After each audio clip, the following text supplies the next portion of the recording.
three most mysterious miracles in the Bible. Elisha and the floating axe head.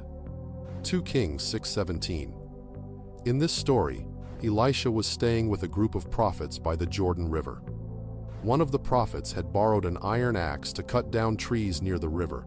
While he was cutting the iron axe, head flew off the handle and fell into the river, sinking out of sight.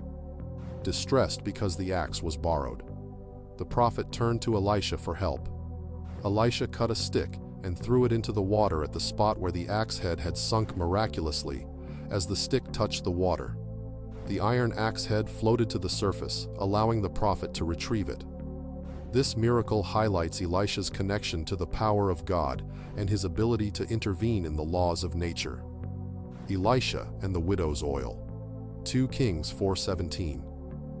Elisha encountered a widow who was in dire financial straits and at risk of losing her sons to her creditors. The widow came to Elisha for help, and he instructed her to borrow empty vessels from her neighbors.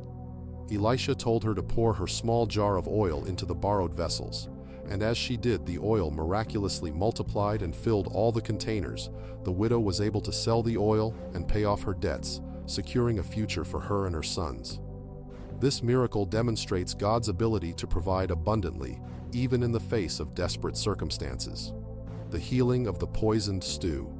2 Kings 4:3841.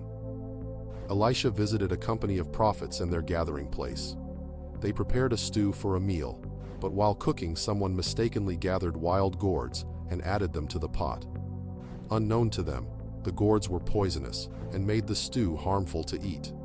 The prophets cried out to Elisha for help, and he responded by adding flour to the pot, effectively neutralizing the poison.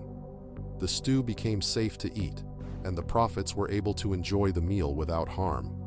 This miracle illustrates Elisha's role as a healer and the authority God had given him over natural elements.